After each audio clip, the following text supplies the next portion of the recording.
General, you mentioned in your opening comments that the world is running out of time to deal with North Korea. If you could expand on that for a moment. And earlier this week, before the Senate, General Mattis was asked about the process by which the president might use nuclear weapons. And he said, well, if we were to detect a potential launch from North Korea, that is a scenario under which the president might act.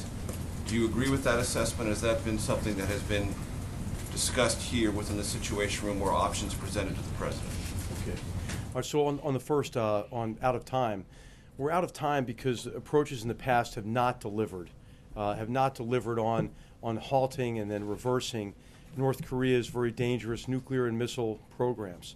And the approach of the past has been that we'll be happy with something what some people call a freeze for freeze or suspension for suspension. And that's the beginning then of a long drawn-out negotiation process or talks during which the North Korean regime has in the past continued to develop its nuclear capability, continued to develop its weapons.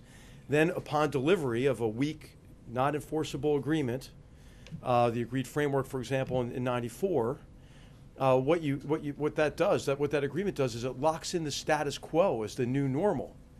And then, of course, North Korea then breaks the agreement and continues with the programs.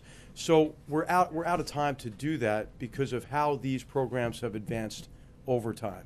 So what it's time for is a really concerted effort to do everything all of us can to resolve this short of military action. In terms of scenarios, the president's always very clear. He doesn't draw red lines. He doesn't forecast directly or say directly what he's going to do. But what he'll do is he'll do whatever it takes to protect the American people and our allies. I only raise that because overseas. General Mattis said it in open Senate testimony. Yeah, and so what is clear is that the United States will respond with all capabilities available to North Korean aggression, and they're appropriate to that scenario. Protecting something that might be happening.